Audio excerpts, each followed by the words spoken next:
जय सिया राम, जय जय सिया राम, जय सिया राम, जय सिया राम, जय जय सिया राम, जय सिया राम, जय सिया राम, जय जय सिया राम, जय सिया राम, जय जय सिया राम, जय जय सिया राम, जय सिया राम, जय सिया राम, जय जय सिया राम, जय सिया राम, जय सिया राम, जय जय सिया राम, जय सिया राम, जय सिया राम, जय जय सिया राम, जय सिया राम,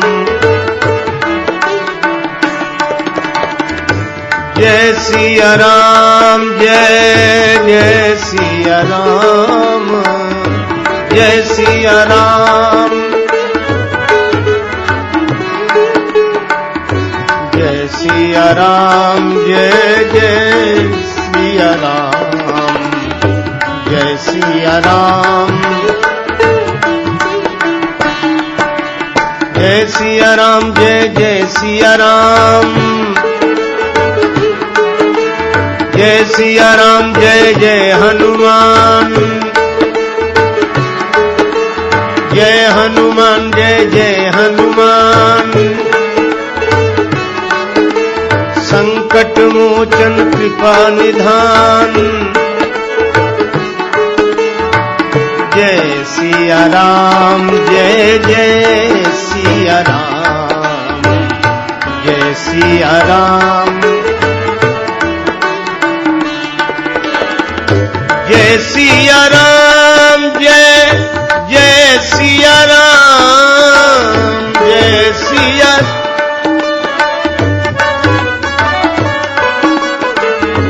जय सिया राम, जय जय सिया राम, जय सिया राम, जय सिया राम, जय जय सिया राम, जय सिया राम, जय सिया राम, जय जय सिया राम,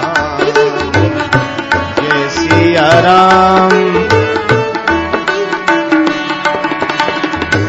जय सिया राम, जय जय सिया राम, जय सिया राम,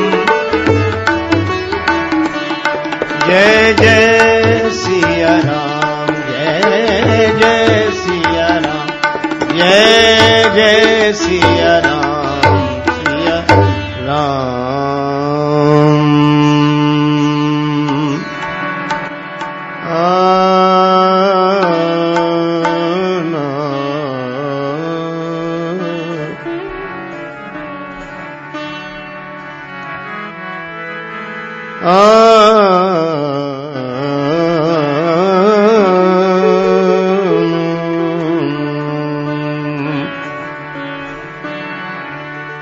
भक्ति जैसो नात नहीं, भरत सो भ्रात नहीं, सीयसी न मातु तीन लोक काहू ठोर है, शबरी सो प्रेम नहीं, लक्ष्मण सो नेम नहीं, हनुमत सी न सेवा साधु सिरमौर है, भारत सो देश नहीं, राम सो राजेश नहीं, वेद सो संदेश नहीं, सुग्रीव सीन दौर है, गंग सोन पानी, महादेव सोन दानी, संत तुलसी की बानी सी न बानी कहूं और है। श्री तुलसीदास जी महाराज की जय।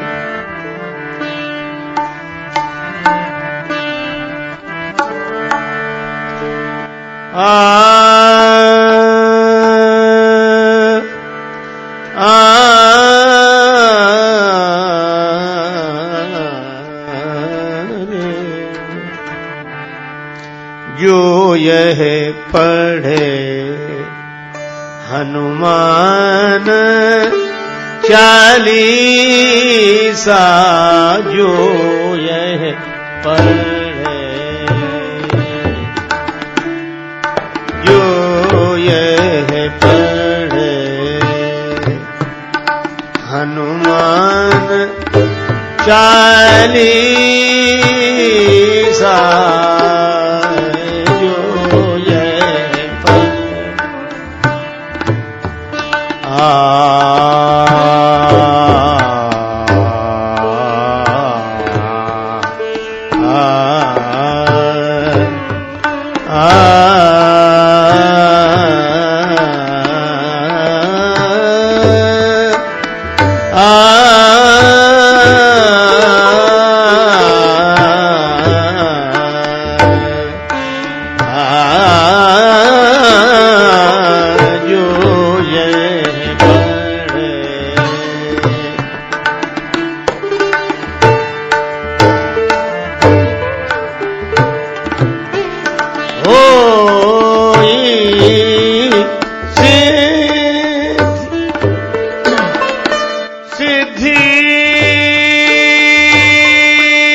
साखी गौरी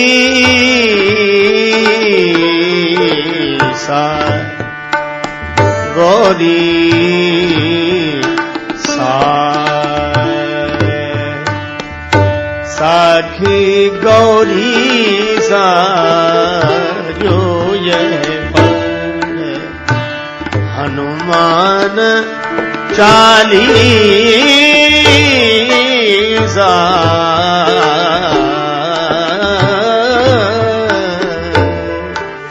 जो यह पढ़े, जो यह पढ़े, जो यह पढ़े।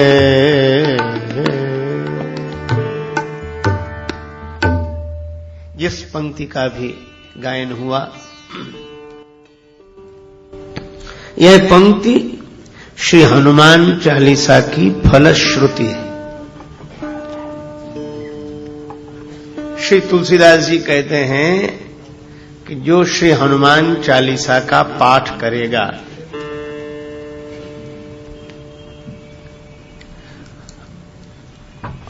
उसे सिद्धि प्राप्त होगी।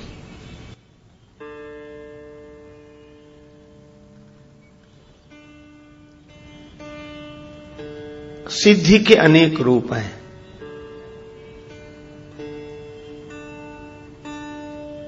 मन की शुभकामनाओं की पूर्ति हो जाना सिद्धि है। मन कामना सिद्धि नर पावा।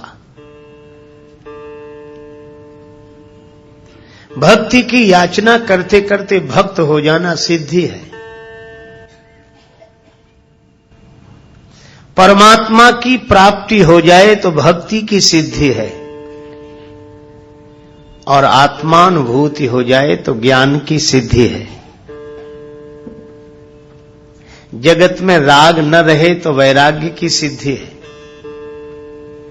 शुभ कामनाओं की पूर्ति हो जाए तो यह लौकिक दृष्टि से सिद्धि है। श्री तुलसीदास जी कहते हैं कि किसी भी तरह की सिद्धि हो, श्री हनुमान चालीसा के पाठ से अवश्य मिल जाएगी, और इसके साक्षी भगवान शंकर हैं। होए सिद्धि साखी गौरीशा। शंकर भगवान साक्षी क्यों है? जो भाग्य में नहीं होगा क्या वह भी श्री हनुमान चालीसा के पाठ से मिल जाएगा? मिल जाएगा। क्यों? क्योंकि जिनकी कीर्ति का गायन हुआ है इस ग्रंथ में, उन हनुमान जी की महिमा ऐसी है, अघटित घटन सुघट विघटन ऐसी बिरदावली नहीं आन की।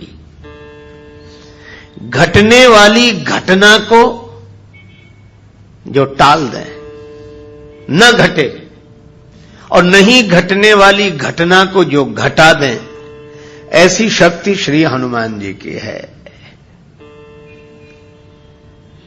इसीलिए जिन्हें साधना की असफलता से सिद्धि न मिली हो, भाग्य में नहीं होने से सिद्धि न मिली हो, वे श्री हनुमान चालीसा का पाठ करें। उन्हें भगवान की कृपा से, हनुमान जी के बल से सिद्धि की प्राप्ति होगी। शंकर भगवान साक्षी हैं, क्योंकि भाग्य में नहीं होगा तो शंकर जी ने गवाही भरी है, वे पूर्ति करेंगे, क्योंकि भाव्यु मैट सकहीं त्रिपुरारी। इसलिए यह अत्यंत सरल शब्दों में छोटा सा ग्रंथ दिखाई भले ही देता हो, पर इसकी महिमा महान है। जो यह पढ़े हनुमान चालीसा, होय सिद्धि साखी गौरीशा। तो जिस ग्रंथ की ऐसी महिमा है, उसी ग्रंथ रत्न का हम लोग इस बार भगवान श्री सीताराम जी की कृपा से चिंतन कर रहे हैं। और यह भी संयोग है, श्री हनुमान चालीसा की कथा का शुभारंभ गुरुवार से, और श्री हनुमान चालीसा का आरंभ भी गुरु वंदना से। श्री गुरु चरण सरोज रज, निज मन मुकुर सुधारि, वरणो रघुवर विमल यश, योदायक फल चारि।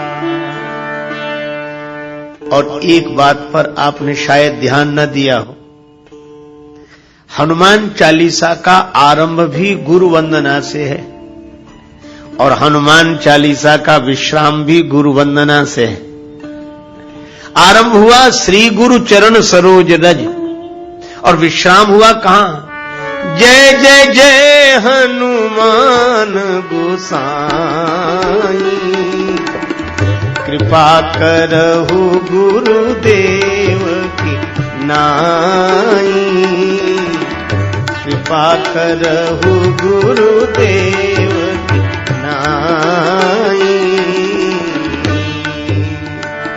जय जय जय हनुमान गोसाई, कृपा करहु गुरुदेव की नाई। जय जय जय हनुमान गोसाई, कृपा करहु देव की नाई, कृपा करहु गुरुदेव की नाई।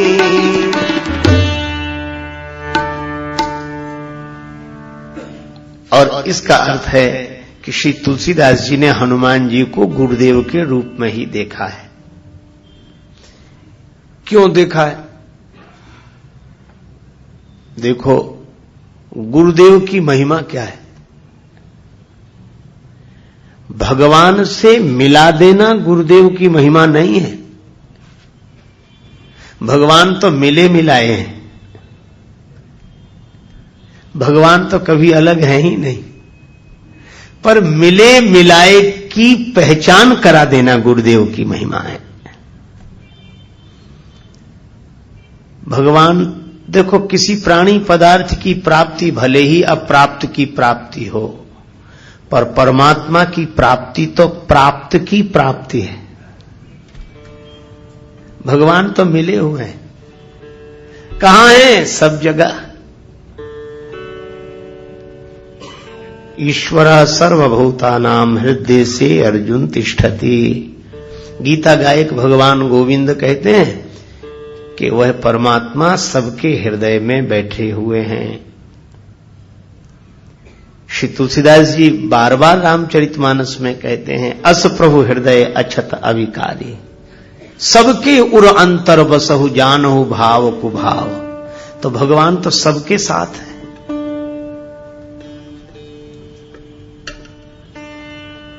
तो जब भगवान मिल ही गए हैं या मिले ही हुए हैं तो गुरुदेव की आवश्यकता क्यों? इसलिए खोया होए तो फिर मिले। कोई वस्तु खो गई हो तो खोजने से मिल जाएगी, और कोई रूठ गया हो तो मना लेंगे। खोया होए तो फिर मिले, रूठा ले ही मनाए, पर मिला रहे फिर ना मिले, तासों कौन बसाए। तो जो मिला रहने के बाद भी न मिल रहा हो, मिलकर भी जो अनमिला हो, उससे मिला देने का काम गुरुदेव का है। अच्छा, तुलसीदास जी महाराज से किसी ने पूछा कि हनुमान जी आपके गुरुदेव क्यों हैं, क्या इन्होंने राम जी से आपको मिलाया? तुलसीदास जी बोले कि राम जी तो मिल गए थे, फिर हनुमान जी ने क्या किया? कहा कि मिले हुए राम जी को हम पहचान नहीं पा रहे थे। मंदाकिनी तट राम घाट पर, मंदाकिनी गंगा के किनारे चित्रकूट में राम घाट पर श्री राम जी प्रकट हुए। मंदाकिनी तट राम घाट पर प्रगटे दशरथ नंदन, बोले मधुर वाणी में धनुधर, बाबा दे दो चंदन। श्री राम जी प्रकट हो गए। तुलसीदास जी के आंखों से आंसू बरस रहे थे भगवान की याद में, भगवान के विरह में। उन बरसते हुए प्रेमाश्रुओं से चंदन उतारा जा रहा था। भगवान प्रकट हो गए, बाबा चंदन दे दो। तुलसीदास जी तो वैसे ही परेशान थे। भगवान की ओर देखकर बोले, बच्चा हमें क्यों परेशान करते हो? घाट पर बहुत लोग हैं, किसी से ले लो, बहुत पंडे बैठे हैं, हम तो वैसे ही परेशान हैं। रोने लगे। भगवान ने मन में सोचा कि अभी कम रो रहे हैं, हम चले जाएंगे तो ज्यादा रोएंगे, पहचान नहीं पा रहे हैं। तो भगवान ने कहा, अच्छा बाबा चंदन दो चाहे मत दो, पर यह बताओ तुम रो क्यों रहे हो? कौन खो गया है तुम्हारा? तुलसीदास जी रोते हुए बोले, हमारे भगवान हमें नहीं मिल रहे, हमारे भगवान हमें नहीं मिल रहे। राम जी बोले, तब तो आपके भगवान बड़े कठोर हैं, आप इतना रोते हो तो भी भगवान आपको नहीं मिलते हैं। तुलसीदास जी रोने लगे और राम जी के मुख पर हाथ रखते हुए बोले, नहीं बच्चा ऐसा मत कहो, हमारे राम जी तो कृपालु है। श्री रामचंद्र कृपालु, भज मन हरन भव भय दारुणम। श्री रामचंद्र कृपालु, भज मन हरन भव भय दारुणम। श्री राम श्री राम श्री राम श्री राम श्री राम श्री राम। भगवान तो कृपालु हैं, हमारा ही दुर्भाग्य है कि भगवान नहीं मिल रहे हैं। अब बोलो, तुलसीदास जी को भगवान मिले हुए हैं कि नहीं? मिले हैं, पर मुश्किलें होती हैं आसान बड़ी मुश्किल से, मुश्किलें होती हैं आसान बड़ी मुश्किल से। आदमी बनता है इंसान बड़ी मुश्किल से।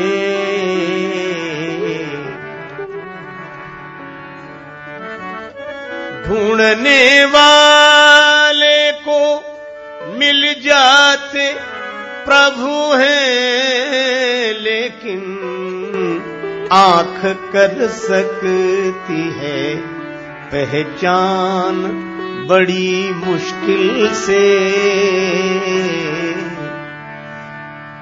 भगवान तो मिले हुए हैं पर फिर भी जान पहचान नहीं है। तो मिले हुए को बताया किसने? अचानक आवाज सुनाई पड़ी, श्री रघुवीर खड़े हैं सन्मुख, तुलसी तू क्यों रोता, सफल करो द्रग हनुमान जी बोले बनकर तोता।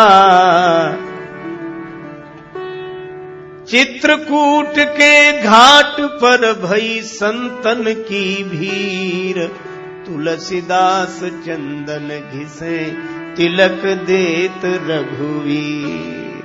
श्री हनुमान जी तोता बनकर आए। हनुमान जी भी शुकदेव हैं। श्री कृष्ण कथा के शुकदेव व्यास नंदन है, पर राम कथा के शुकदेव तो अंजनी नंदन है। हनुमान जी भी तोते के रूप में प्रकट हो गए और तुलसीदास जी से कहा कि राम जी तो सामने ही हैं, जिनके लिए आंसू बहा रहे हो, जिन्हें तुम खोज रहे हो, वो तो तुम्हारे सामने ही हैं। यही गुरुओं का उपदेश रहा है। तभी तो सदगुरुदेव नानक जी कहते हैं, काहे रे बन ढूंढन जाई, सर्व अलेपा सदा एक रस, तो ही संग समाई, काहे रे बन खोजन जाए। हनुमान जी ने भी वही किया।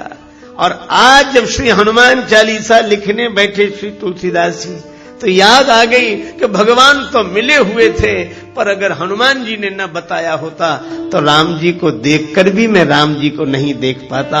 और इसीलिए जब हनुमान जी ने बताया तो राम जी के चरणों में तुलसीदास जी गिर गए। लेकिन मन कबीरदास जी की तरह कह रहा था कि गुरु गोविंद दोऊ खड़े, काके लागू पाए, बलिहारी गुरुदेव की जिन गोविंद दिया मिलाए। तो जब जब श्री हनुमान जी का स्मरण तुलसीदास जी करते हैं तो उन्हें यह घटना याद आई। तभी वे आरंभ करते हुए लिखने लगे, श्री गुरु चरण सरोज रज। तो हनुमान जी हैं गुरुदेव, उनके चरण हैं कमल, और चरण कमल की जो धूल है, रज है, वह गुरुदेव के चरण कमलों का पराग है। अच्छा, रज की आवश्यकता पड़ी क्यों? देखो, दूसरे को देखना हो तो आंख ठीक होनी चाहिए, पर अपने आप को देखना हो तो केवल आंख से काम नहीं चलता। आंख तो ठीक हो, पर दर्पण भी साफ सुथरा होना चाहिए। आंख ठीक देख लेती हो, पर दर्पण यदि पवित्र ना हो तो अपने आप को नहीं देखा जा सकता। दर्पण भी साफ सुथरा चाहिए और आंख भी ठीक चाहिए। तो गुरुदेव की चरण रज का काम क्या है? तुलसीदास जी रामचरितमानस के आरंभ में कहते हैं कि गुरुदेव की जो चरण धूलि है, यह अंजन है। गुरुपद रज मृदु मंजुल अंजन, गुरुपद रज मृदु मंजुल।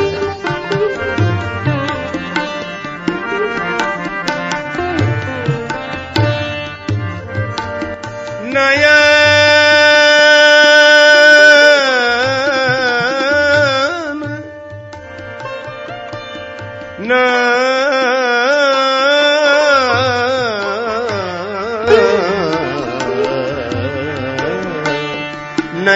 अमीय दृग दोष विभंजन गुरुपद रज मृदुमन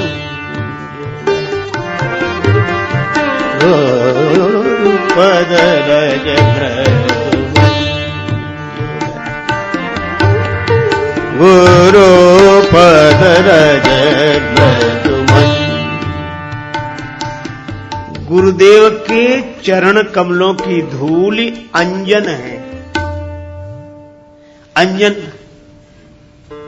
जो आंख में आंज आ जाए उसको अंजन, नेत्रों के दोष को दूर करने वाला हो वो अंजन।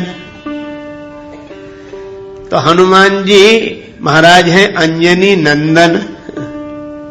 तो अंजनी नंदन है गुरुदेव, उनके चरण की धूलि बन गई अंजन। आंखों के लिए कौन सी आंखें? मरमी सजन सुमति कुदारी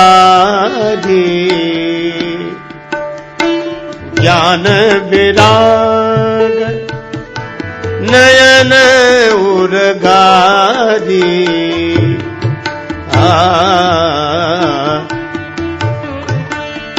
मरमी सजन सुमति।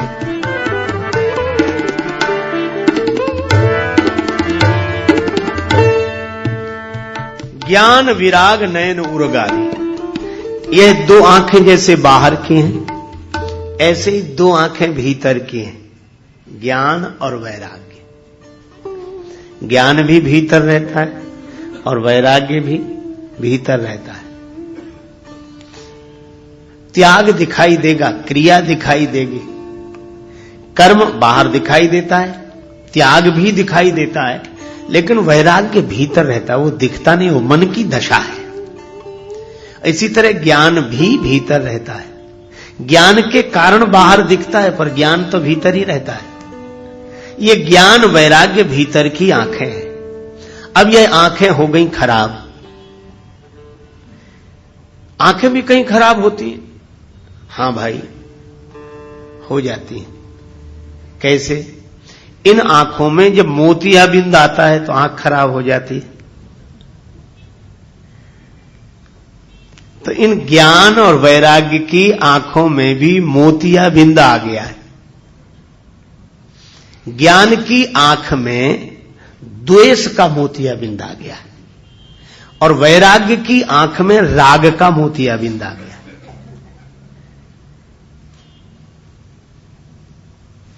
कई बार आपने देखा होगा ज्ञान तो रहता है लेकिन उसके बाद भी दुश्मनी मिटती नहीं। और ज्ञान किसका है? बोले अद्वैत का। और दुश्मन कौन है? बोले दूसरा आदमी हमारा दुश्मन है। ज्ञान कहता है कि दूसरा है नहीं। तो ज्ञान की आंख तो है पर द्वेष का मोतियाबिंद आ गया। हमें ज्ञान तो अद्वैत का है पर द्वंद्व द्वैत में बना हुआ है। यही ज्ञान की आंख में द्वेष का मोतियाबिंद आ गया। और अगर ज्ञान की आंख ठीक है तो उमाजे राम चरणरत विगत काम मद क्रोध निज प्रभुमय देखई जगत तो कहिसन करई विरोध। फिर विरोध क्यों होगा? कोई प्रेम से भर जाए, भगवान को सर्वत्र देखेगा तो प्रेम से भर जाएगा। करूं में दुश्मनी किससे, कोई दुश्मन हो घर मेरा, मोहब्बत ने नहीं रखी जगह दिल में अदावत की। तो ज्ञान की आंख अगर ठीक ठीक देखे तो झगड़े ही मिट जाएं। पर एक बात है, कई बार यह प्रश्न उठता है कि कैसे ज्ञानी है? ज्ञानी है तो ये द्वंद्व क्यों? तो इसका मतलब यह अज्ञानी है? नहीं नहीं, मैं आपसे कहूं कि जिनके जीवन में द्वंद्व भी दिखाई दे, द्वेष भी दिखाई दे, तो ऐसा नहीं मानना चाहिए कि यह ज्ञानी नहीं है। अरे मोतियाबिंद आ जाए तो यह नहीं मानना चाहिए कि आंख नहीं है। आंख तो है, खराब हो गई है। इसी तरह ज्ञान होने पर भी जिनके जीवन में परस्पर द्वंद्व झगड़े दिखाई दें तो यह समझना चाहिए कि ज्ञान की आंख तो ठीक है, द्वेष का मोतियाबिंद आ गया। आंख तो है, ज्ञान तो है।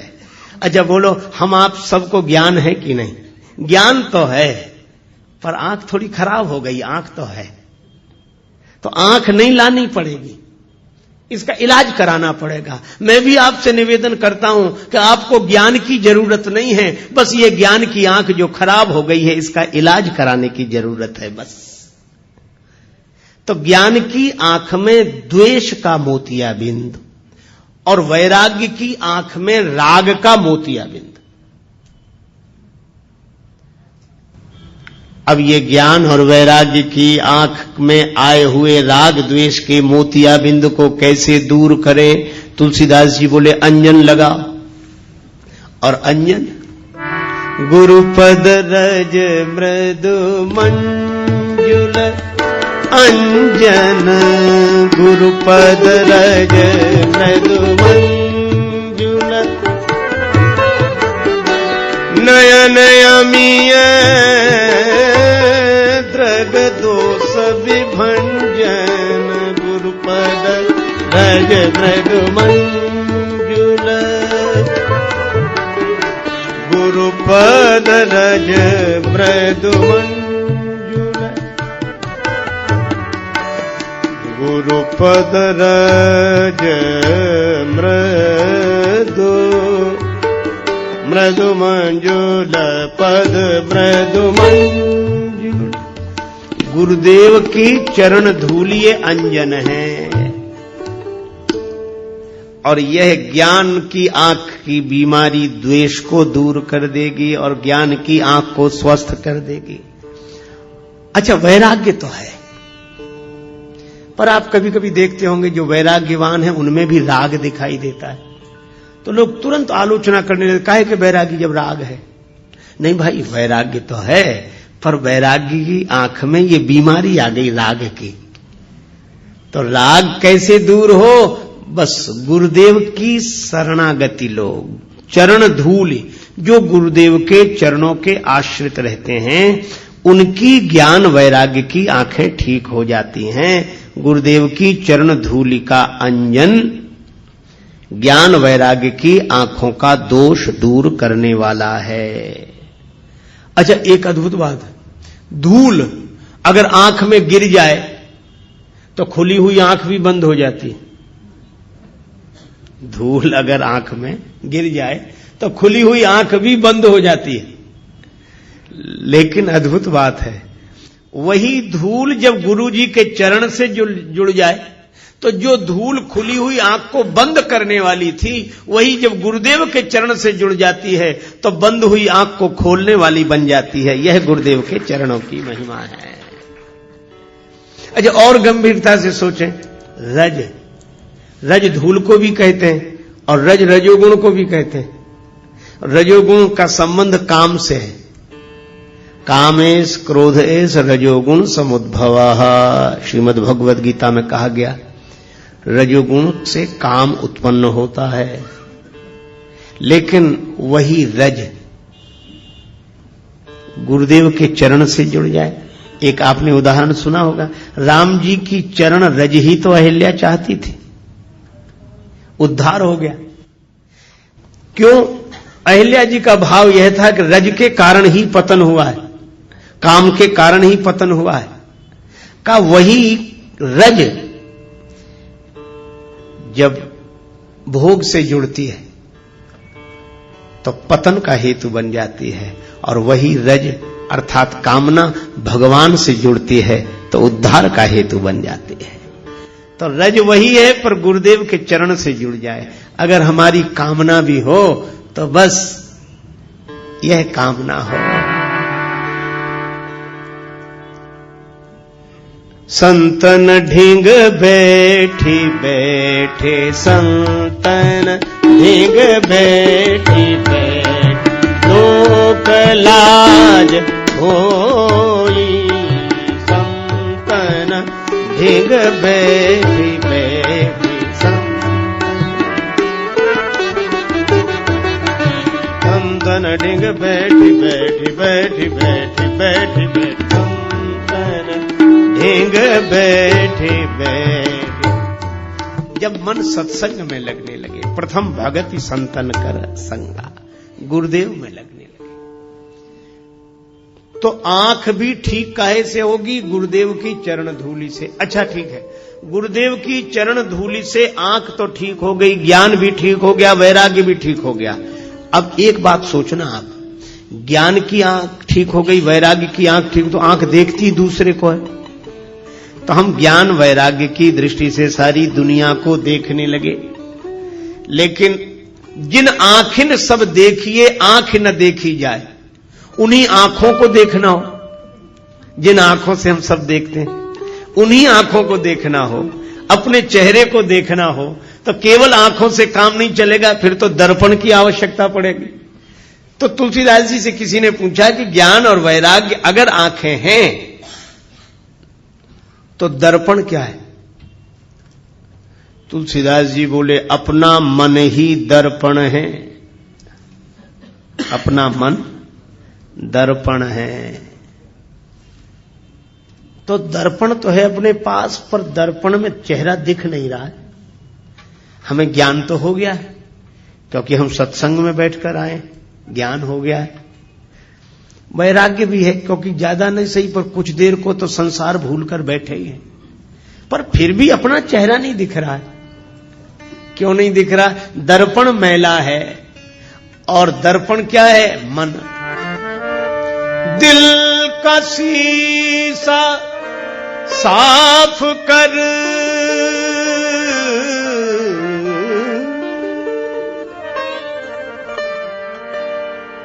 दिल का दर्पण साफ कर, दूर कर अभिमान को, अभिमान को। प्रेम भक्ति के बिना,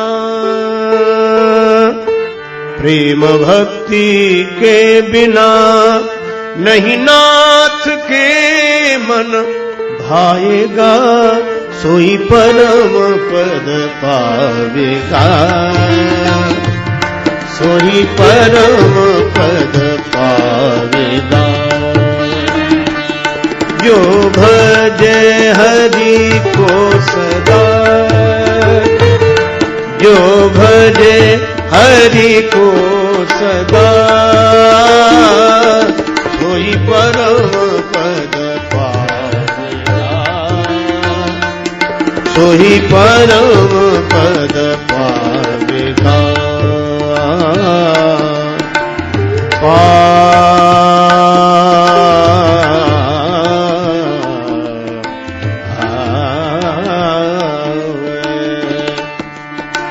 परम पद पावेगा, सोही परम पद पावेगा।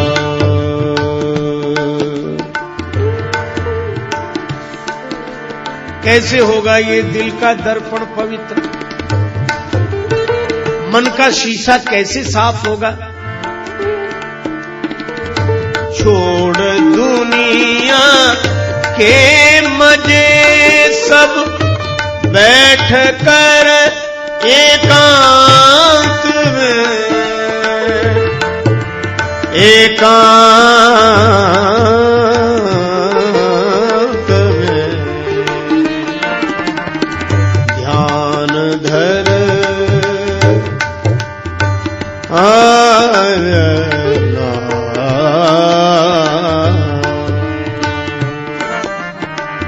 ध्यान धर गुरु के चरण का, ध्यान धर गुरु के चरण का, तो प्रभु मिल जाएगा, सोई परम पद पावेगा, सोई परम पद पावेगा, सोई परम पद, सोई परम पद, सोई परम पद पाया। दिल का दर्पण साफ कर। कैसे होगा? कहा कि गुरुदेव की चरण रज दो काम करती है। गुरुदेव की चरण धूल दो काम करती है। ज्ञान वैराग्य की आंख ठीक करने के लिए, राग द्वेष का मोतियाबिंद दूर करने के लिए अंजन का काम करती है। क्योंकि नियरे होए सूझत नहीं, लानत ऐसी जिंद, तुलसी या संसार को भयो मोतिया बिंद। तो ज्ञान वैराग्य की आंखों का, राग द्वेष का मोतिया बिंद दूर करने के लिए गुरुदेव के चरण कमलों की धूल अंजन है। और मन का दर्पण अगर साफ करना हो तो बस वही धूल उस दर्पण पर डाल दो। आपने देखा राख से, मिट्टी से साफ किया जाता है। तो जैसे आप राख से कोई चीज साफ करते हैं, मिट्टी से साफ करते हैं, तो पहले तो उसे लगा लेते हैं और उस पर पानी डालते हैं, तो राख या धूल अलग होती पर उसको साफ कर देती है। इसी तरह गुरुदेव की चरण धूली अपने मन के दर्पण में लगाकर फिर प्रेम के आंसुओं का जल गिराओ, मन का दर्पण निर्मल हो जाएगा। और इसीलिए तुलसीदास जी यहां कहते हैं, श्री गुरु चरण सरोज रज रज सुधार कर, किसके लिए? निज मन मुकुर सुधार। अपना मन रूपी दर्पण ठीक कर लें और अपना मन जैसा होगा वैसा ही चेहरा दिखाई देगा। तो मन पवित्र हो जाए। निर्मल मन जन सो मोहि पावा। निर्मल मन जिसका होता है उसे भगवान मिलते हैं। तो मन की निर्मलता से मिलते हैं भगवान, और गुरुदेव की कृपा से होता है मन निर्मल। तो यहां से श्री तुलसीदास जी हनुमान चालीसा आरंभ करते हैं। यह मन पवित्र क्यों कर रहे हो? वर्णौ रघुवर विमल यश, विमल जस जो दायक फल चार। गुरुदेव की चरण रज का अंजन बनाकर, ज्ञान वैराग्य की आंखें पवित्र करके, गुरुदेव की चरण धूलि से मन रूपी दर्पण को पवित्र करके, मैं श्री राम जी के चरित्र का वर्णन कर रहा हूं। वर्णौ रघुवर विमल जस। अच्छा एक बात बताओ, हनुमान चालीसा में तो हनुमान जी की महिमा ही गाई गई, पर वर्णौ रघुवर विमल जस कह रहे हैं, मैं राम जी का पवित्र यश वर्णन कर रहा हूं। राम जी का यश वर्णन कर रहे हैं और महिमा हनुमान जी की गा रहे हैं। क्यों? तुलसीदास जी बोले, मैं हनुमान जी का स्वभाव जानता हूं, वैसे आएंगे ही नहीं बुलाने पर। एक ही है कारण उन्हें बुलाने का। ये कहो वर्णौ रघुवर विमल जस। हम राम जी के गुण गा रहे हैं, राम जी का पवित्र यश गाना चाहते हैं, तो हनुमान जी तुरंत आ जाएंगे। क्यों आ जाएंगे? क्योंकि रामचरित सुनीवे को रसिया। रामचरित सुनीवे को रसिया। राम लखन सीता मन बसिया। राम लखन सीता मन बसिया। राम लखन सीता मन बसिया। वर्णौ रघुवर, और राम जी का नाम दिया यहां रघुवर। रघु के कुल में जो सबसे अधिक श्रेष्ठ हुए हैं रघुवर, रघुवंश में जो श्रेष्ठ, ऐसे श्री राम जी का यश वर्णन करो। अच्छा यश कैसा है? विमल यश। राम जी का यश निर्मल है। तुलसीदास जी ने एक जगह लिखा रामचरितमानस में कि भगवान के जो गुण हैं यह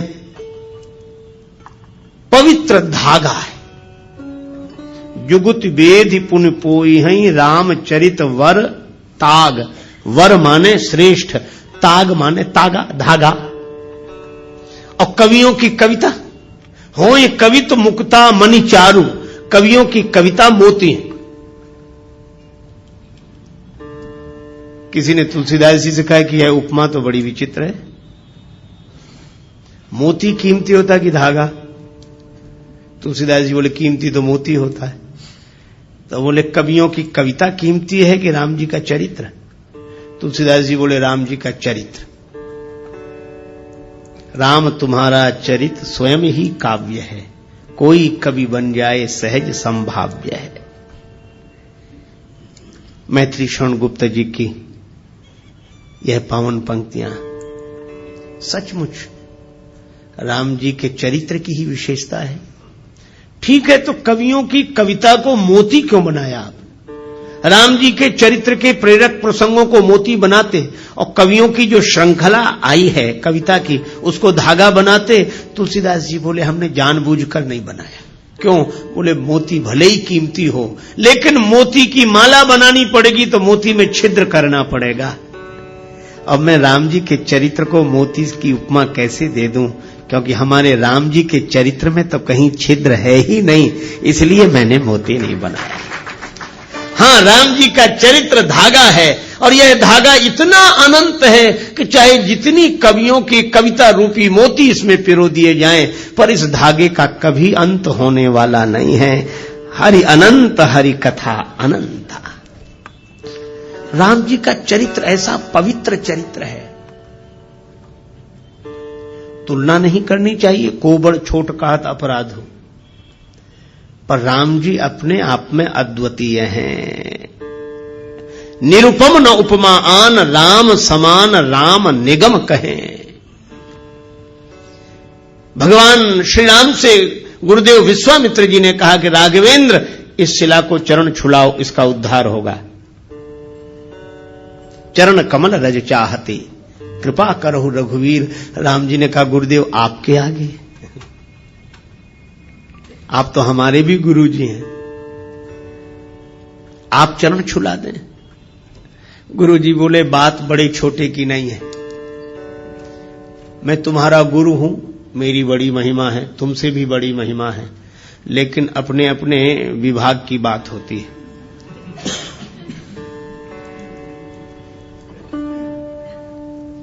कहीं कहीं चेले की महिमा गुरु से भी अधिक होती है। राम जी बोले सो कैसे? आपने तो मुझे भी ज्ञान दिया है। बोले बात ज्ञान की नहीं है राम, सुनो। क्या कहा कि अहिल्या का जो पतन हुआ है यह भ्रमवश इंद्र को गौतम के रूप में स्वीकार करने से चरित्र से पतन हुआ। चरित्र चला गया और चरित्र से जो गिर गया हो उसका उद्धार कौन करे? तब गुरु जी ने कहा कि चरित्र से जो गिर गया उसका उद्धार उसकी चरण धूलि कर सकती है जो चरित्र से कभी न गिरा हो। और राम इस दृष्टि से देखें तो एकमात्र तुम ही हो और कोई नहीं है। क्यों? मन में विकार आ जाता है पर हम ज्ञान वैराग्य विचार के बल पर संभल जाते हैं। पर राम तुम तो ऐसे हो कि मुझे अतिशय प्रतीत मन केरी, जागृत की कौन कहे जही सपने हूं पर नारी नहेरी। ऐसा विमल चरित्र पवित्र चरित्र तो केवल श्री राम का है। राम तुम्हारे जैसा कोई चरित्रशील नहीं, इसीलिए मैं कहता हूं कि जो चरित्र से गिर गया है उसका उद्धार होगा तो तुम्हारे जैसे चरित्रशील की चरण धूलि से ही होगा। इसलिए चरण कमल रज चाहती, कृपा करहु रघुवीर। राम जी जैसा निर्मल चरित्र, पवित्र चरित्र दूसरा नहीं। अरे औरों की बात जाने दो। रावण गया कुंभकर्ण के पास, कुंभकर्ण ने पूछा क्या बात है लंकापति, बहुत उदास दिखाई दे रहे हो, तुम चिंतित आज दशानन क्यों? रावण बोला हर ली हमने मिथिलेश कुमारी, हमने सीता जी का हरण कर लिया। तुम चिंतित आज दशानन क्यों हर ली हमने मिथिलेश कुमारी। कुंभकर्ण बोला अधिकार किया तुमने उन पर। रावण बोला लखती ही नहीं वह और हमारी, वे हमारी ओर देखती तक नहीं। तब तुम एक काम करते, क्या महात्मा बन गए, उनका हरण कर लाए, तो राम जी का रूप बनाकर परमात्मा बनकर अधिकार पा लेते। नकली ही तो बनना था। रावण बोला कि बड़ी कठिनाई है। क्या तब राघव ही न बने तुम क्यों, कुंभकर्ण ने पूछा। रावण ने उत्तर दिया इसमें हमको भय भैरव भारी, जब राघव रूप लगा बनने तब मातु समान लगी पर नारे। जब मैं राम जी का चिंतन करने लगा तो मेरे मन से वासना चली गई। ऐसा पवित्र चरित्र है राम का। विश्वामित्र जी ने कहा कि राम चरित्र की दृष्टि से जो पवित्रता तुम्हारे अवतार में है वह अन्यत्र दुर्लभ है, इसलिए मैं तुम्हारा गुरुजी हूं, पर अहिल्या का उद्धार तो तुम्हारी ही चरण धूलि से होगा। ऐसा राम जी का वर्णौ रघुवर विमल यश, ऐसा पवित्र चंद्र। देखो चंद्र कितना भी ऊंचा रहे पर फिर भी कलंक है, कलंक लगा है चंद्र में, घटता बढ़ता रहता है। लेकिन हमारे रामचंद्र ऐसे चंद्र हैं जो निष्कलंक चंद्र हैं, जिनमें घटने बढ़ने की घटना नहीं होती, सदा एक रस निर्मल पवित्र चंद्र श्री रामचंद्र हैं। तुलसीदास जी कहते हैं ऐसे राम जी का यश वर्णन कर रहा हूं। कैसा है यश का, वर्णौ रघुबर विमल यश। राम जी का चरित्र विमल है। अच्छा तो ये मन को क्यों सुधार रहे हो, निज मन मुकुर सुधार। कहा कि पवित्र चरित्र का वर्णन पवित्र मन से ही किया जा सकता है। सो न हो ये बिनु विमल मति मोहि मति बल अति थोर। तो ये पवित्र मन हो जाए तो कैसे होगा, बोले पहले मन पवित्र हुआ। श्री गुरु चरण सरोज रज निज मन मुकुर सुधारी, वर्णौ रघुवर विमल जस। मैं राम जी के पवित्र यश का वर्णन करना चाहता हूं, इसलिए श्री हनुमान जी मेरा मन निर्मल कर दो। किसी ने पूछा क्यों करना चाहे तो क्या फायदा है। आजकल तो बड़ी कठिनाई है, बिना फायदे के आदमी कुछ करता ही नहीं है। किसी से कहो भजन करो, करें तो क्या फायदा। अच्छा बहुत सी चीजें हैं। एक आदमी ने हमसे बार बार कहा, बहुत तंबाकू गुटखा खाते थे, बार बार मुंह भरने, फिर कहें आप भजन की कहते हो क्या फायदा।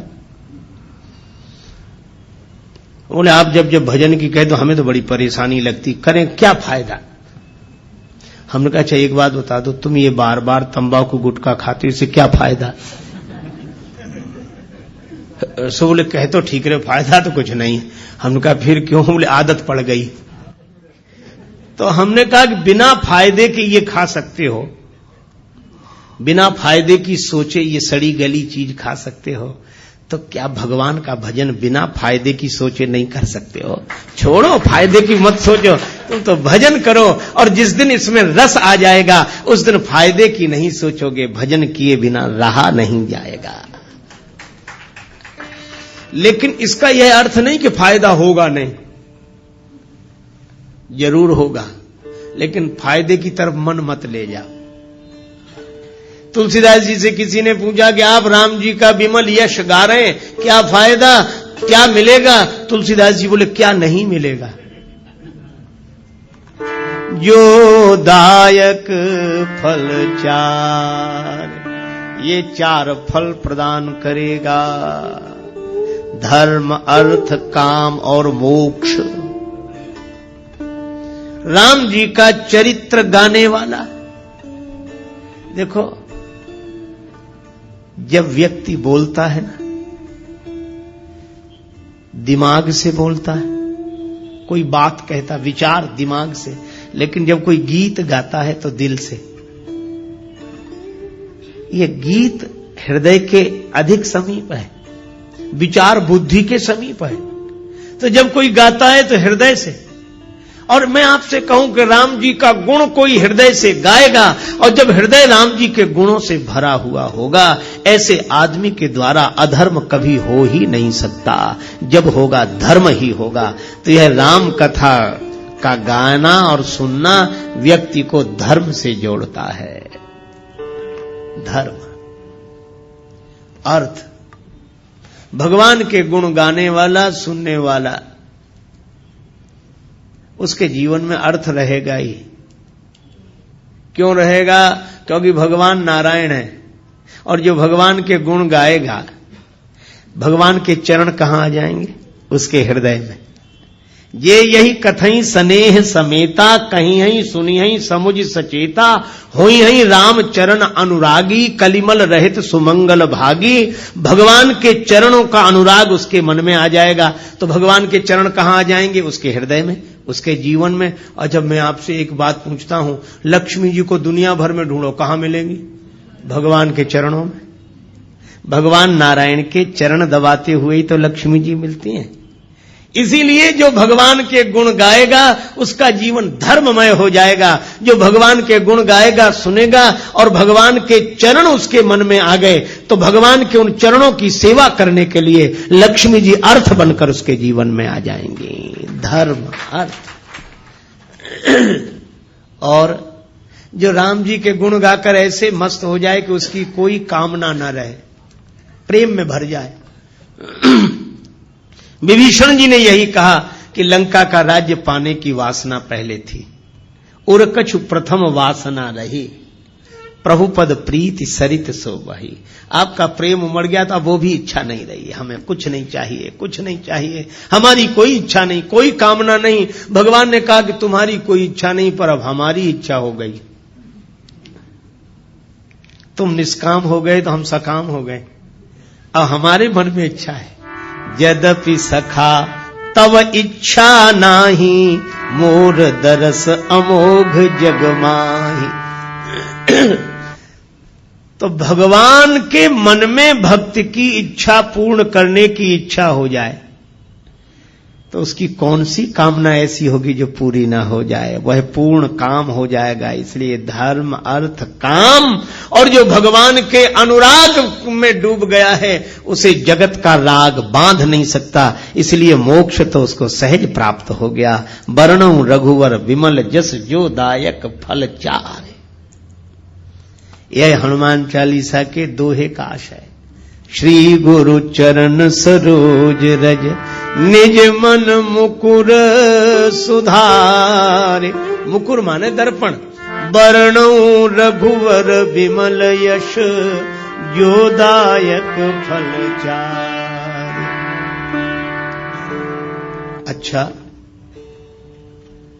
जब यह सब जानते हो तो राम जी के गुणों का वर्णन शुरू करो। चारों फल मिलेंगे, करो शुरू। तुलसीदास जी बोले, भगवान का यश है विमल, और बुद्धि भी कैसी चाहिए? विमल सो न होय बिनु विमल मति, मोहि मति बल अति थोर। करौ कृपा, सब कृपा करो मुझे पवित्र बुद्धि की प्राप्ति हो जाए। तो अब किससे कृपा की याचना कर रहे हो? तुलसीदास जी बोले, बुद्धिहीन तनु जान के, सुमिरो पवन कुमार। यह शरीर बुद्धिहीन है। शरीर तो है पर इसमें समझ नहीं है, इसीलिए हनुमान जी का स्मरण करना। अच्छा, बुद्धि नहीं है तो हनुमान जी से क्यों मांग रहे हो? बोले इसलिए हनुमान जी बुद्धि के भंडार हैं। बुद्धिमताम वरिष्ठम और ज्ञानी नाम अग्रगण्यम। ज्ञानियों में अग्रगण्य हैं, बुद्धिमानों में सर्वश्रेष्ठ हैं। तो जो बुद्धि के भंडार हैं, है ना, जो जिस चीज का भंडार हो उससे वही चीज मांगी जाती। हनुमान जी, आप बुद्धिमान हैं, आप बलवान हैं, और आप विद्यावान हैं। इसलिए तीनों चीजें हमें दे दो। बल बुद्धि विद्या देहु मोहि हरहु कलेश विकार। बल भी चाहिए, बुद्धि भी चाहिए, विद्या भी चाहिए, है ना। देखो, तलवार चलाना आना चाहिए, पर चलाने के लिए तलवार भी तो चाहिए। तो विद्या का उपयोग करने के लिए बुद्धि चाहिए, पर बुद्धि जिसका उपयोग कर सके ऐसी विद्या भी तो चाहिए। तो बुद्धि और विद्या दोनों,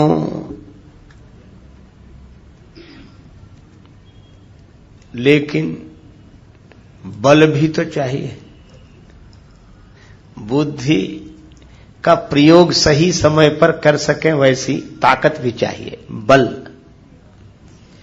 और या यूं कहो कि बुद्धि बल के साथ बहुत आवश्यक है। बिना बुद्धि के बल लगाना ठीक नहीं है। बल का प्रयोग बिना अकल के करना ठीक नहीं। एक महात्मा कहते थे कि बल के साथ बुद्धि का प्रयोग अवश्य करो। क्यों? यदि बिना बुद्धि के बल का प्रयोग कर दिया तो दो ही जगह जाएंगे, या सेंट्रल जेल में या अस्पताल में। अकल नहीं लगाई और ताकत लगा दी, और इतने बड़े से लड़ गए जिसकी बराबरी के हम नहीं थे, लड़ गए और पिट गए तो अस्पताल में।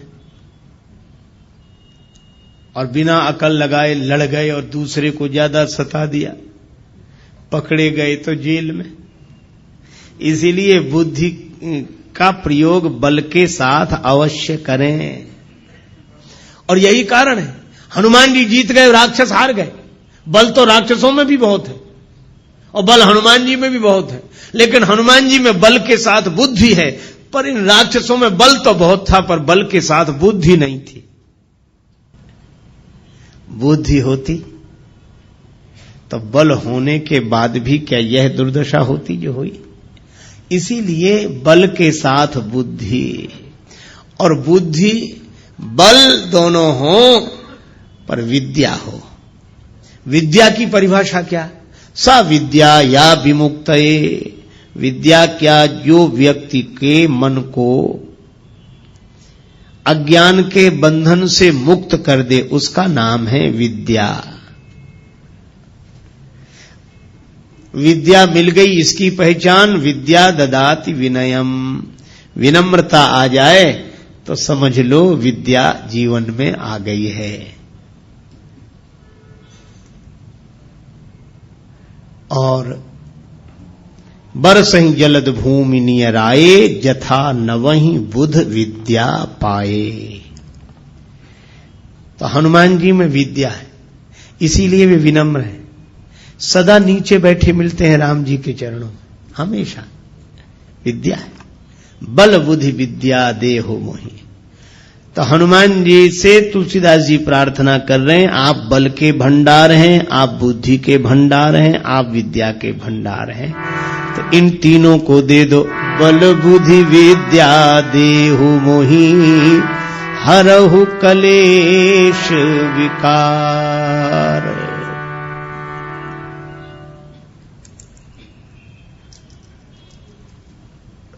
देखो,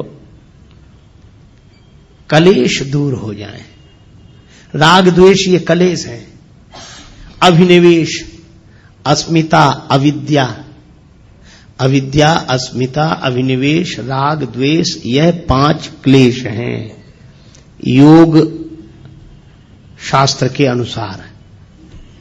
ये क्लेश मिट जाएं, विद्या होगी तो अविद्या नहीं होगी, विनम्रता होगी तो अस्मिता नहीं होगी, वैराग्य होगा तो अभिनिवेश नहीं होगा, और ज्ञान वैराग्य जब होंगे तो न राग होगा न द्वेष होगा। ये 5 क्लेश मिट जाएं। बल बुद्धि विद्या देहु मोहि, हरहु कलेश और विकार, काम क्रोध मोह, लोभ मोह मद मत्सर,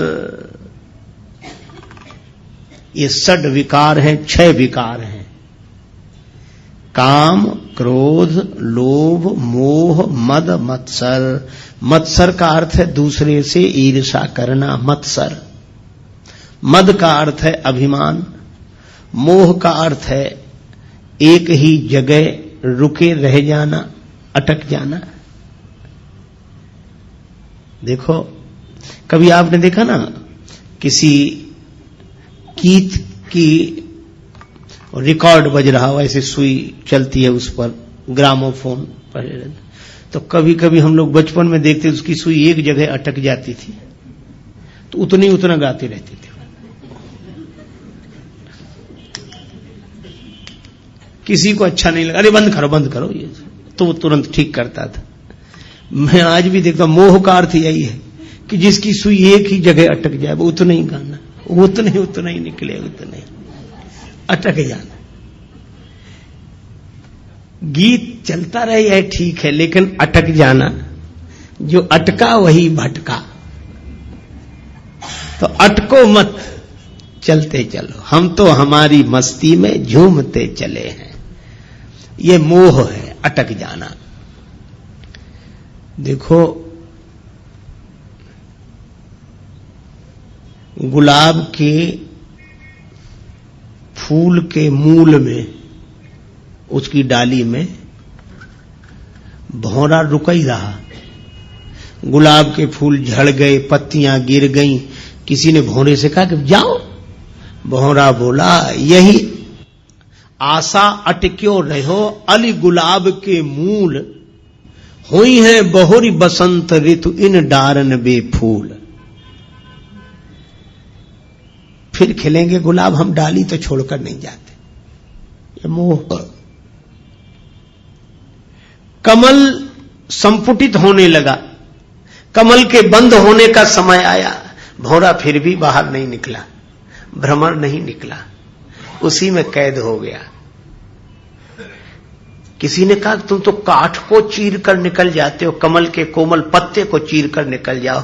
बोले निकलने की जरूरत क्या है, सवेरा होगा, सूर्योदय होगा, कमल खिलेगा, फिर पराग का पान करेंगे। अहो मोह महिमा बलवाना।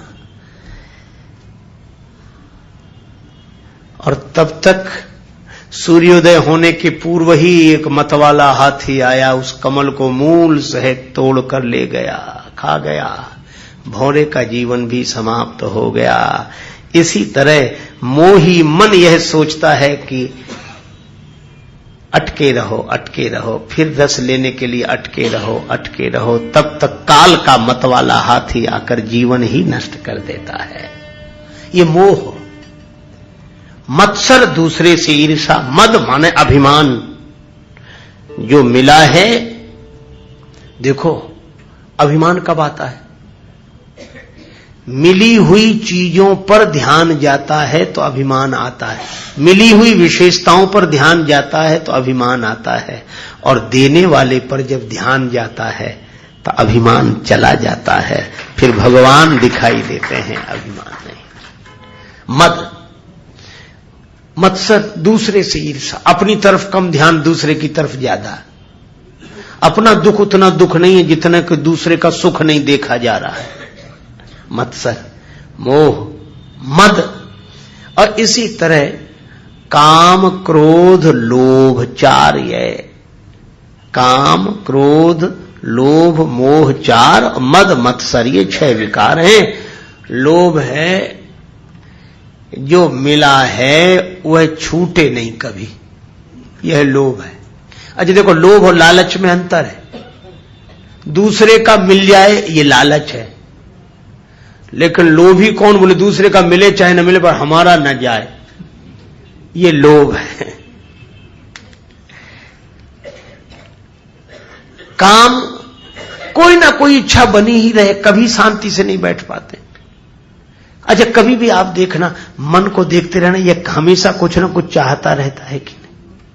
अगर ऐसा हो जाता तो, ऐसा हो जाता तो, ऐसा हो जाता तो, ये ऐसा हो जाता तो ही इस होने में सुख से नहीं रहने दे रहा है। हो जाता तो हो जाता। ये काम विश्रामहारी, इस काम के कारण ही विश्राम नहीं मिलता, और इसमें कहीं विघ्न पड़ जाए तो क्रोध प्रकट हो जाता है। काम पूर्ति पर बढ़ता लोभ। चलो कामना पूरी हो गई तो और कामना पूरी तो हो गई। अच्छा एक बात बताओ, जितने काम से भरे हुए मन वाले हैं हम लोग, अच्छा हम लोगों ने कोई भी चीज 2 बार मांगी? आप प्रयोग करके देखें क्या? हमारी तो एक बार, तो एक बार मिल जाओ, बस एक बार मिल जाओ, इच्छा है एक बार मिल जाओ, बस एक बार। और एक बार करते करते अनेक बार जन्म जन्म के मर गए, अनेक बार। अनेक बार कोई कहता ही नहीं, एक बार। ये कामना कहती है एक बार, लेकिन अनेक बार भी तृप्त नहीं होगी, हो नहीं सकती। और इसमें विघ्न पड़ जाए तो क्रोध उत्पन्न होता है, और कामना पूरी न हो तो क्रोध उत्पन्न हो जाता है, कामना पूरी हो जाए तो लोभ उत्पन्न हो जाता है। काम पूर्ति पर बढ़ता लोभ, नहीं मिले तो होता क्षोभ। क्रोध अग्नि में जीवन को मत व्यर्थ जलाना रे, मुसाफिर चलते जाना रे, मुसाफिर चलते जाना रे।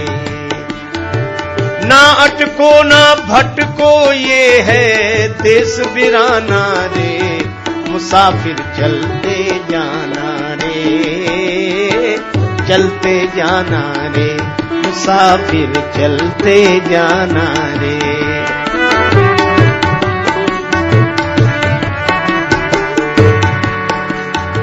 लेकिन अब एक कठिनाई है, हम आपको जो समझा रहे हैं पहली बार नहीं समझा रहे हैं, और आप भी पहली बार नहीं समझ रहे हैं। सब आप भी वही समझे हुए हैं और हम भी वही समझे हुए हैं।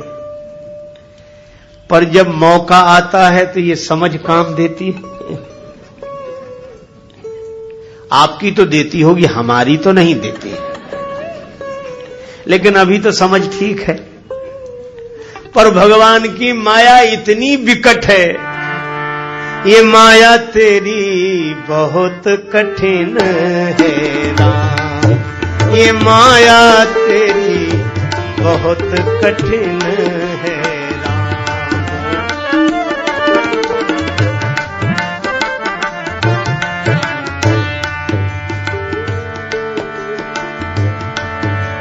दुख में सुख दिखला के बनाती, दुख में सुख दिखला के बनाती, बड़ों बड़ों को गुलाम बहुत कठिन है राम, ये माया तेरी बहुत कठिन है राम, बहुत कठिन है राम। अच्छा विचार करना, करता नित्य विरोध क्रोध का, कहता बुरा परिणाम। जो क्रोध का विरोध करते हैं गलत है, क्रोध नहीं करना चाहिए, क्रोध अच्छी चीज नहीं है, बात सही है, लेकिन उनको ही जब क्रोध आता है तब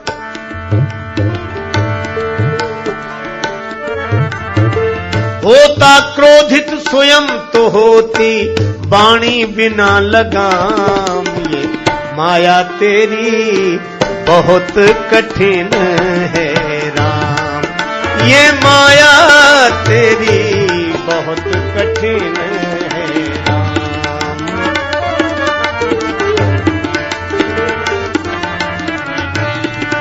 ये माया तेरी बहुत कठिन है राम।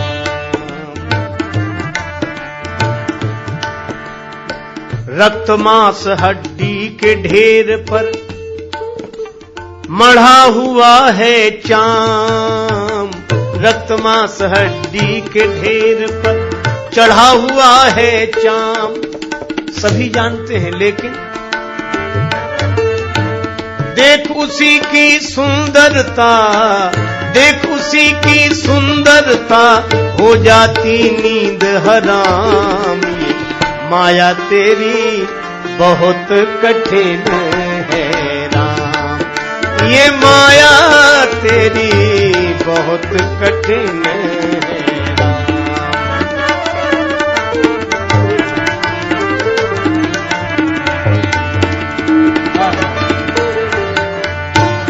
कठिन है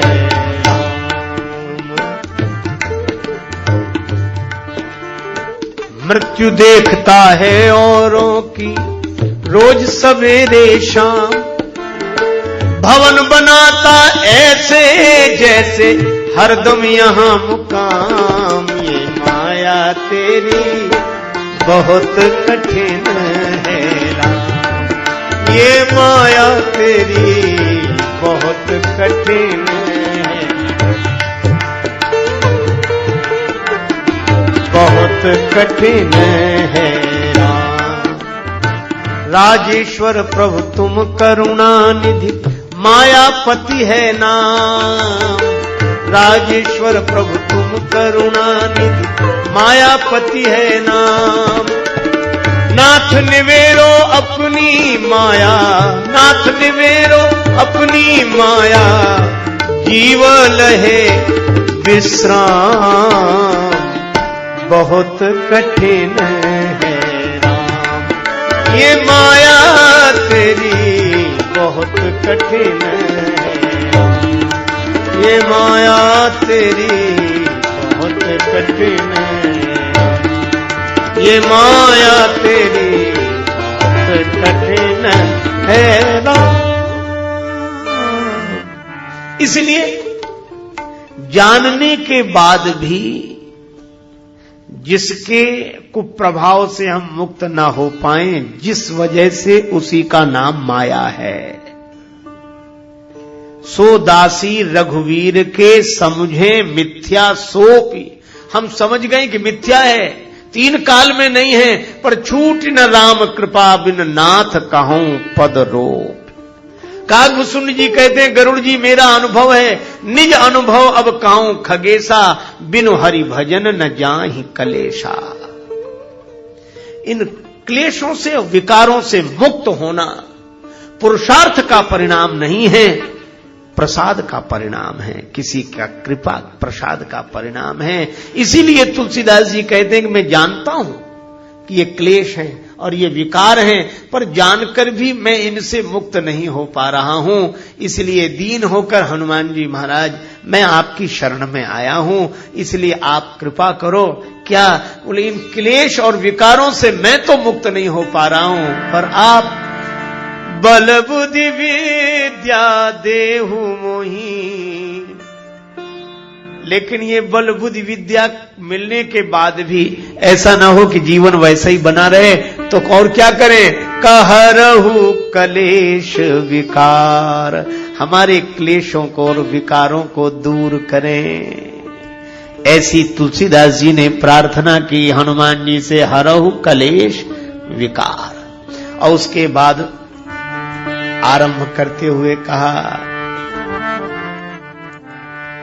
जय हनुमान ज्ञान गुण सागर जय कपीश त्यों लोक उजागर रामदूत अतुलित बलधामा अंजनी पुत्र पवन सुत नामा जय हनुमान ज्ञान गुण सागर जय हनुमान ज्ञान गुण सागर जय कपीश त्यों लोक उजागर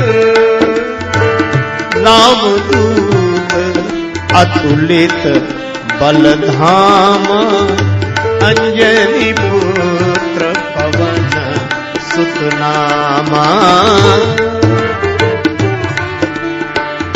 जय हनुमान हनुमान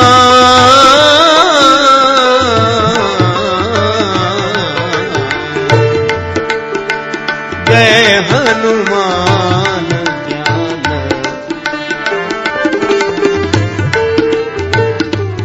श्री हनुमान चालीसा का आरंभ करते हुए गोस्वामी जी कहते हैं जय हनुमान ज्ञान गुण सागर जय कपीश त्यों लोक उजागर हे हनुमान जी महाराज आपकी जय हो। आप ज्ञान और गुण के समुद्र हैं। हनुमान जी जैसा ज्ञानी कोई नहीं। हनुमान जी ज्ञानियों में अग्रगण्य है। किससे पाया है ज्ञान? बिनु गुरु होई की ज्ञान। तो हनुमान जी के गुरुदेव कौन है?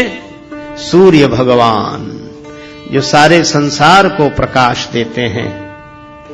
उनसे प्रकाश प्राप्त किया है हनुमान जी ने।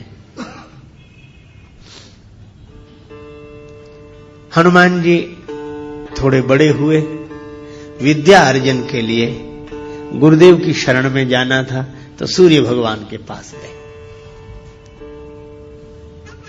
सूर्य भगवान से प्रार्थना की, गुरुदेव मैं आपसे विद्या पढ़ने के लिए आया हूं, मुझे पढ़ाइए, विद्या दान दीजिए, कृपा करके गुरुदेव विद्या दान दें, विद्या दान दें।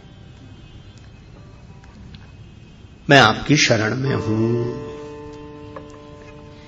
संकेत यह मिला कि ज्ञान प्राप्त करने के लिए गुरुदेव की शरण में जाना चाहिए। गुरु कृपा से ही ज्ञान फलीभूत होता है। बिनु गुरु होय कि ज्ञान। गीता में भगवान श्री कृष्ण कहते हैं, तद विद्धि प्रणिपातेन परिप्रश्नेन सेव्य उपदेक्ष्यन्ति ते ज्ञानम ज्ञानिनस् तत्वदर्शिनः। तद विधि, तद माने उसको, विधि माने जानने के लिए, तद विधि प्रणिपातेन, गुरुदेव की शरण में, अनुभवी पुरुषों की शरण में जाके प्रणिपात करे, दंडवत करे, लकड़ी की तरह सीधे होकर गिर जाना। दंडवत, डंडा बिल्कुल सीधा होता है। हम और जगह टेढ़े रहें, पर कम से कम गुरुजी के तो आगे सीधे रहें। वहां तो टेढ़ापन छोड़ दें। सांप भी सब जगह टेढ़ा रहता है, पर बिल में प्रवेश करता है तो सीधा होकर प्रवेश कर पाता। इसलिए प्रणिपातेन, फिर परिप्रश्नेन, पहले प्रणाम, क्योंकि श्रद्धावान लभते ज्ञानम, फिर उचित प्रश्नों का प्रयोग करें, गुरुदेव से प्रार्थना करें, अपनी जिज्ञासा रखें। परिप्रश्नेन सेव्या, उसके बाद उपदेक्ष्यन्ति ते ज्ञानम, उनके द्वारा ज्ञान का उपदेश होता है। किनके द्वारा? ज्ञानिनस् तत्वदर्शिनः, तत्वदर्शी पुरुषों के द्वारा ज्ञान मिलता है। गूढ़ौ तत्व न साधु दुरावही, आरत अधिकारी यह पावही।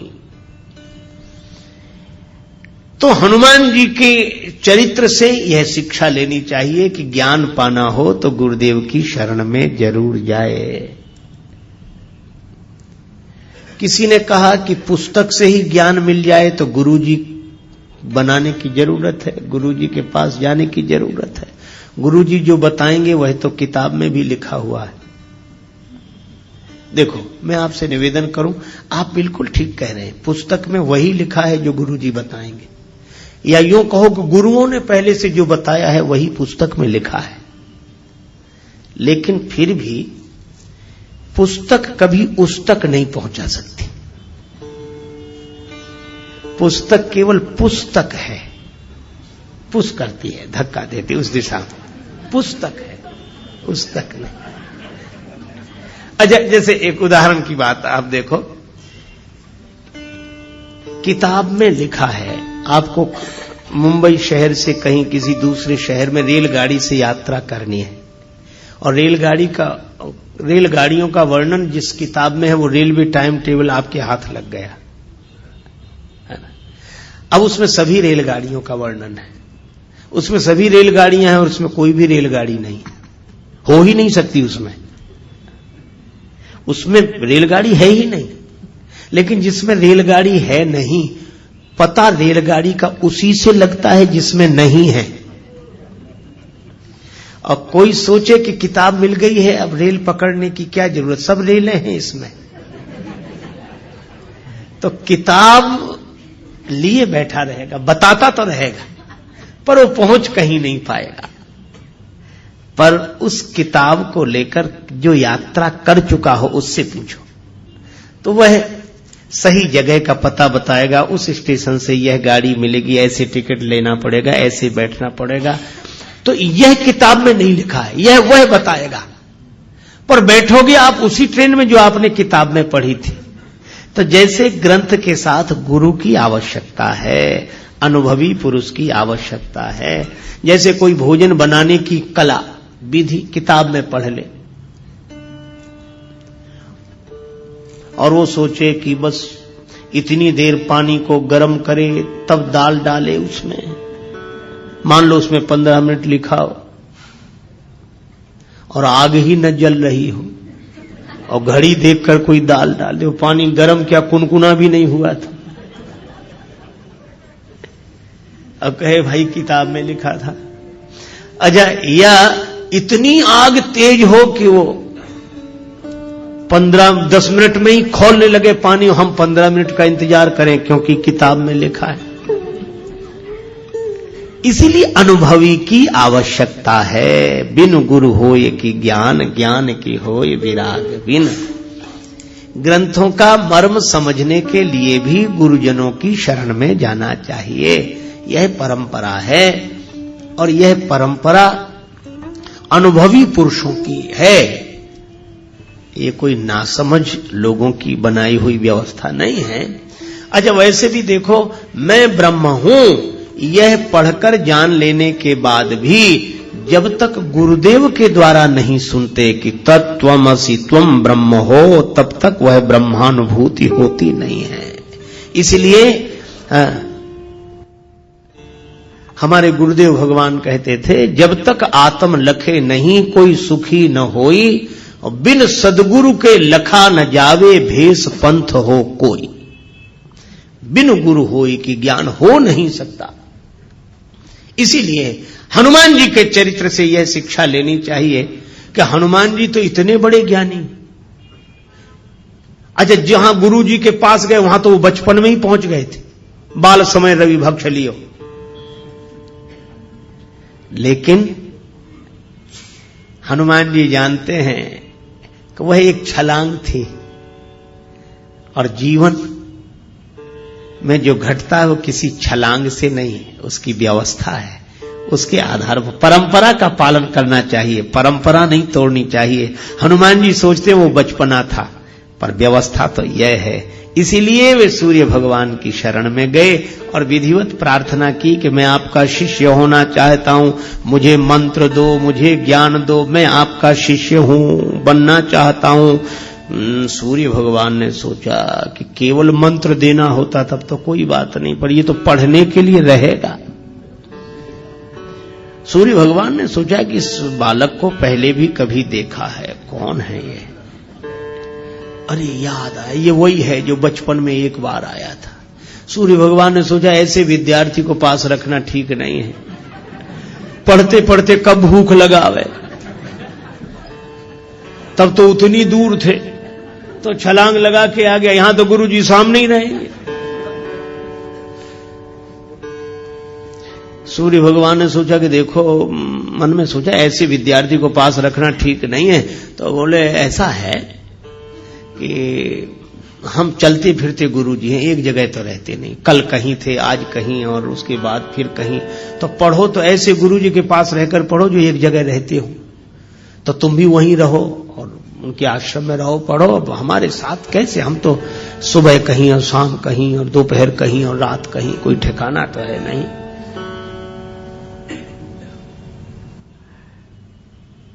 हनुमान जी बोले पढ़ेंगे तो आप सही। अनन्य निष्ठा जो थी, पढ़े। कैसे पढ़ोगे, हम तो चलते फिरते हैं। हनुमान जी बोले तो हम चलते फिरते विद्यार्थी बन जाएंगे, आप जहां जहां चलोगे हम भी साथ साथ चलेंगे, आपकी सेवा करेंगे, पढ़ते चलेंगे। आप भी तो कहीं ना कहीं दोपहर को रहते होगे, रात को हम भी रहेंगे आपके साथ ही, बस साथ ही रख लो बस। सूर्य भगवान ने सोचा यह विद्यार्थी विचित्र, गले ही पड़ गए। तो सूर्य भगवान ने कहा कि हमारे साथ रहोगे तो भी पढ़ नहीं सकोगे। क्यों? हमारे पीछे पीछे चलोगे तो हमारी पीठ तुम्हारी तरफ होगी, और हमारे आगे आगे चलोगे तो तुम्हारी पीठ हमारी तरफ होगी, तो पढ़ाई कैसे होगी? गुरु शिष्य तो आमने सामने बैठे तब ना पढ़ाई हो। हनुमान जी बोले हाँ यह बात जरूर है। सूर्य भगवान बोले इसीलिए कह रहा हूं कि घर जाओ, पढ़ नहीं पाओगे, ऐसे कैसे पढ़ोगे। हनुमान जी थोड़ी देर रुके, बुद्धिमताम वरिष्ठम, हनुमान जी तो बुद्धिमानों में श्रेष्ठ है। तुरंत बोले इसका भी हल निकल आया गुरु जी। सूर्य भगवान बोले इसका क्या हल है। हनुमान जी बोले हम आपके आगे उल्टे उल्टे चलेंगे, किसी की पीठ किसी की तरफ, आपके आगे उल्टे चलेंगे। सूर्य भगवान बोले वाह, अभी तो पढ़ाई शुरू नहीं हुई, गुरु जी के आगे ही उल्टे चलोगे, फिर पढ़ने से फायदा ही क्या है, काहे को पढ़ रहे कि गुरु जी के आगे ही उल्टे चलेंगे। अच्छा निश्चय है यह तो, कि हम तो आगे आपके आगे ही उल्टे चलेंगे, फिर पढ़ने का लाभ क्या, प्रयोजन क्या। हनुमान जी ने हाथ जोड़कर कहा गुरुदेव यही तो मैं कह रहा हूं कि अगर गुरुदेव का ज्ञान पाकर भी वैसे ही चलते रहे जैसे पहले चल रहे थे तो पढ़ने का प्रयोजन ही क्या है। गुरुदेव से ज्ञान पाकर तो फिर उलटकर चलना चाहिए, जैसे पहले चलते थे वैसे नहीं, अब उलट कर चलो। गई सो गई अब राख रही को, बीत गई सो बीत जान दो अब ही बना लो काम। जो गया सो गया, उसके लिए कुछ मत सोचो। गई सो गई अब राख रही को, जो बचा है उसका उलट कर चलो। सूर्य भगवान बोले बिल्कुल ठीक है, अब पढ़ाऊंगा तुम्हें। भानु सो पढ़न हनुमान गए, भानु मन अनुमान शिशु केल कियो फेर फार सो। हनुमान बाहुक में वर्णन है। भानु सो पढ़न हनुमान गए, भानु मन अनुमान, सूर्य भगवान ने मन में अनुमान करके शिशु केल, बालकों के खेल की तरह फेर फार सब अदल बदल कर दिया। कैसे बोले पाछले पगन गम मगन गगन मग क्रम को न भ्रम कपि बालक बिहार सो। पाछले पगन पीछे पल चलते हुए चरणों से हनुमान जी सूर्य भगवान के सामने, एक तो गुरुदेव सूर्य भगवान जैसे तेजस्वी सूर्य भगवान, और उनसे विद्या अर्जन करना, और उनके सामने उन्हीं के चेहरे को देखते हुए पीछे चलते रहे। सूर्य भगवान ने कहा कि अद्भुत हो, देख रहे हो हमारी तरफ और चल रहे हो जगत की तरफ। बोले बस यही है, हम चलें भले ही जगत की तरफ, पर दृष्टि में तो गुरुदेव और गुरुदेव का ज्ञान रहना चाहिए, यही जीवन की सार्थकता है। तो जिन्होंने सूर्य भगवान से ज्ञान प्राप्त किया हो वे ज्ञान के सागर हैं। जय हनुमान ज्ञान गुण सागर। अच्छा अब गुणों की बात सुनो। गुणों के साथ सबसे बड़ी यह समस्या है कि किसी भी प्राणी में, यह प्रकृति का नियम है, सब गुण इकट्ठे रह नहीं सकते, होते ही नहीं।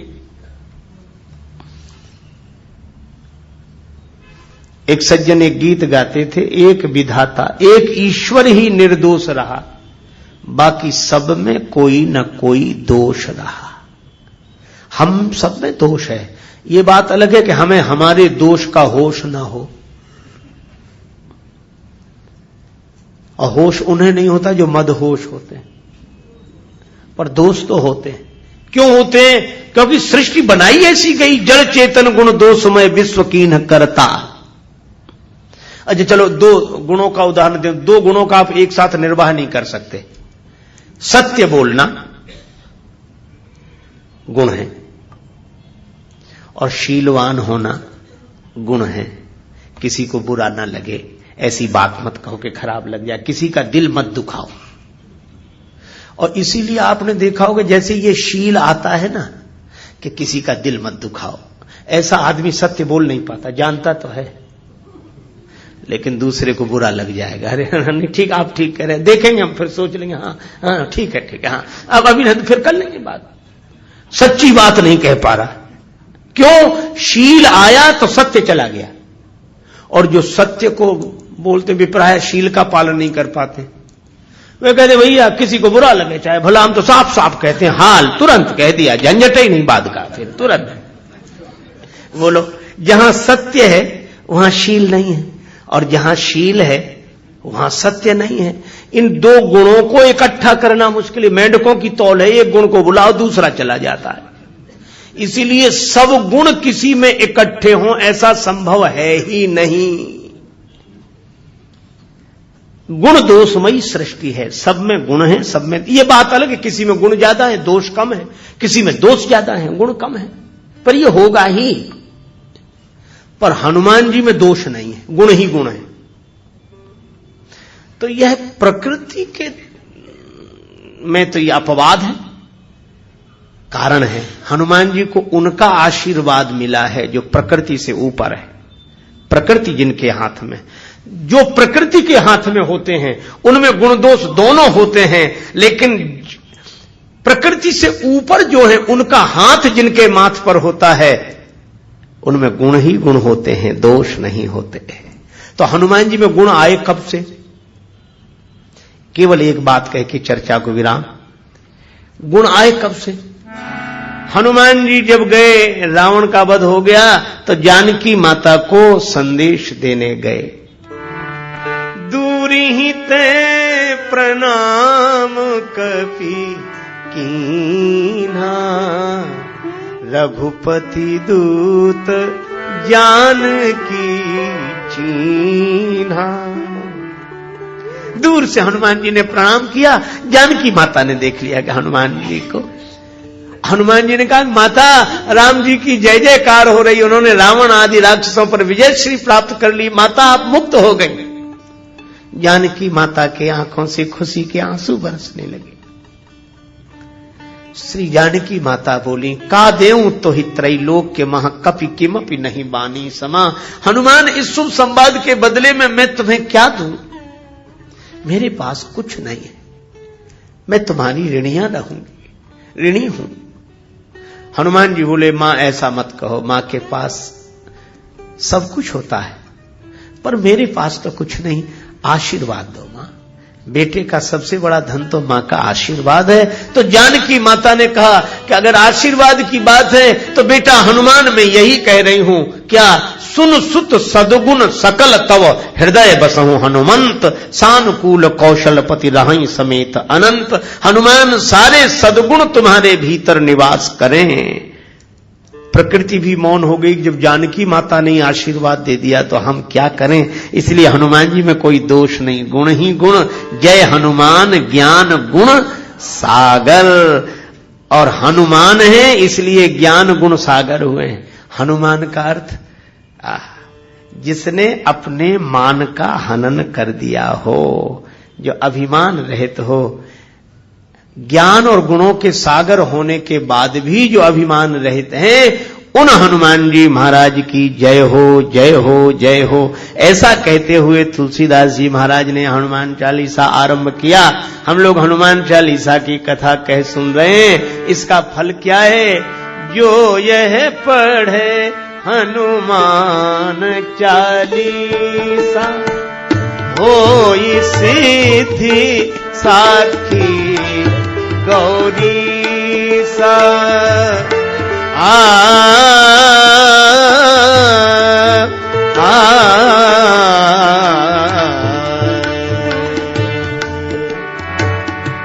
जय सिया राम, जय जय सिया राम, जय सिया राम,